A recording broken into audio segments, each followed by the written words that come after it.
Olá! Uma função de segundo grau, ela pode ser assim e ter um ponto de máximo, ou ser assim e ter um ponto de mínimo. As dicas miriônicas de hoje são sobre isso. Então, vem comigo!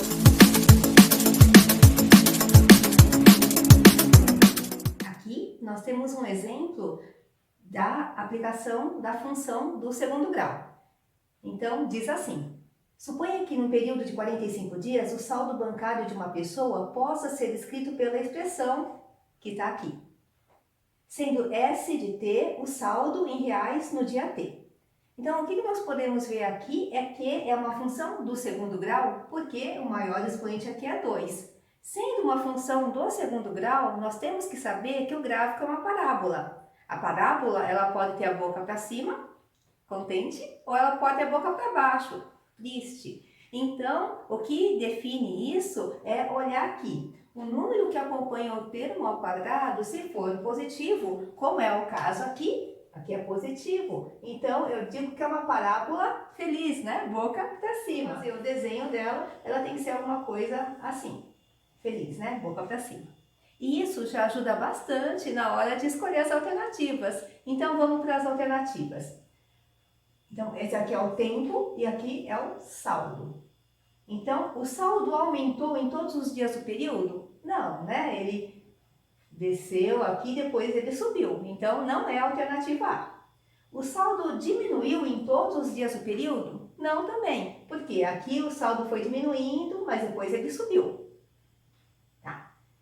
O menor saldo no período ocorreu em T igual a 12? Bom, existe um saldo mínimo sim, que seria esse ponto que está aqui. Então, tem um saldo mínimo que nós não sabemos quanto é que é, mas pode ser a alternativa C, então. E o menor saldo no período foi R$12. A gente imagina aqui que esse saldo ficou negativo, abaixo de zero. Então, olha que interessante, né? Parece que por enquanto estamos com a alternativa C. Alternativa E, o saldo ficou positivo em todos os dias. Então, a gente vê que o saldo aqui é o zero, acima de zero, saldo positivo, abaixo de zero, saldo negativo. Então, aqui ficou positivo, foi caindo, chegou no zero, ficou abaixo de zero e depois ele subiu de novo. Então, não é também a alternativa. Interessante, então. Não precisaria fazer conta nenhuma, né? Para ver que seria a alternativa C. Mas a gente vai fazer essa conta para ver que é ela mesma. Ok. Então, assim, interessante ver que basta saber que é uma parábola boca para cima, feliz, e imaginar que o gráfico seja dessa maneira. E a gente consegue resolver. Mas vamos fazer a conta. Eu tenho aqui essa função e as raízes, esses pontos aqui, são as raízes, onde essa função é igual a zero. Eu reparo aqui que aqui tem zero e aqui também tem zero. Então, eu posso dividir por 10. O dividir por 10 seria cortar o zero, né? Um aqui e um aqui. Então, vai ficar 1t ao quadrado menos 24t mais 140 igual a zero. Poderia fazer por delta para achar as raízes, por Bhaskara, ou fazer por soma e produto, né? Que é assim. Esse termo do meio aqui, trocando sinal, seria a soma, e esse número do cantinho, o produto. Então, a soma igual a 24, e o produto, o número aqui do canto, né? SP, é 140.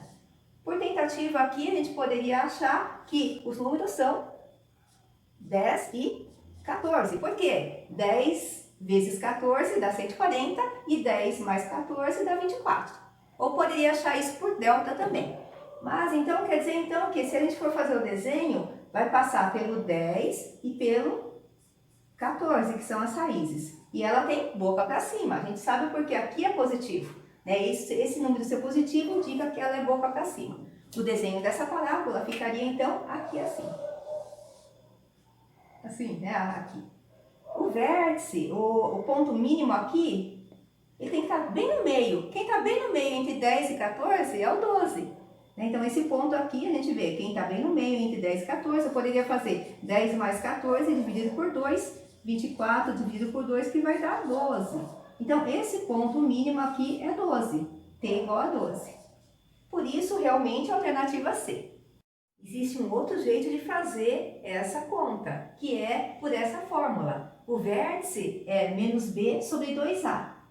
Então, aqui substituindo, né, o menos B aqui por 240 e o A por 10, nós chegamos aqui que é 12. Uau, deu igual. Então, fica a seu critério escolher como quer resolver.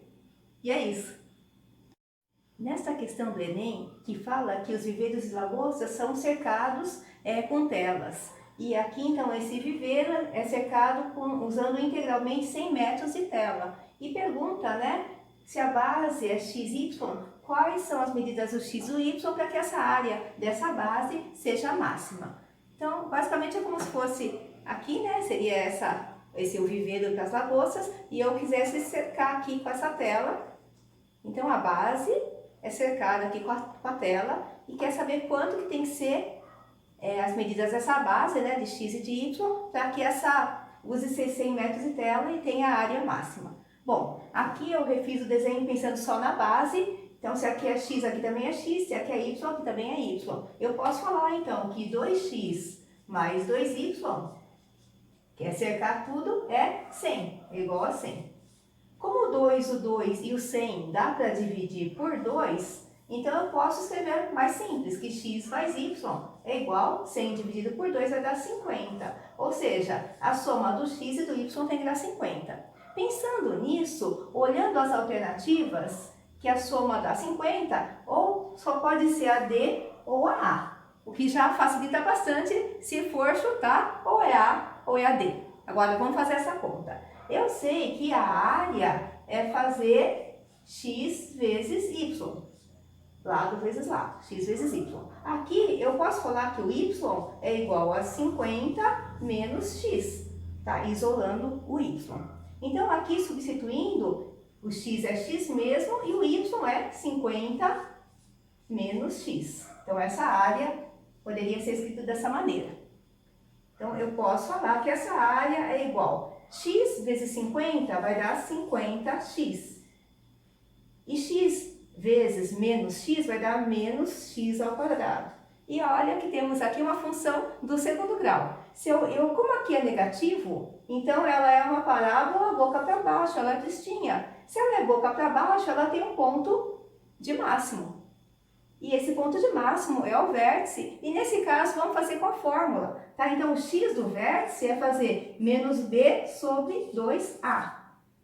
Lembrando, né, que o b é o número que acompanha o x e o a é o número que acompanha o x ao quadrado. Então, aqui vai ficar menos o b, que é 50, dividido por 2 vezes o a, que é menos 1.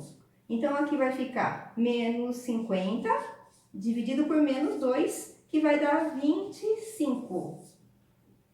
Ok, então quer dizer que é 25, e aqui 50 menos 25 dá 25 também. Então, o maior retângulo é um quadrado, e de lado 25. E é isso, a alternativa D, e está feita a questão. Teria uma maneira bem mais rápida de fazer, que era olhando as alternativas. Para calcular a área, eu multiplicaria 1 vezes 49, 49, e 25 vezes 25 vai dar muito mais do que aquele 49. Então, a área máxima maior aqui seria a alternativa D. Puxa, por que eu não falei isso antes? Porque se eu falasse, você não ia prestar atenção na minha dica aqui. Então, eu espero que você tenha curtido o vídeo. Inscreva-se no canal, porque vai ter muitas outras dicas pela frente. E até a próxima!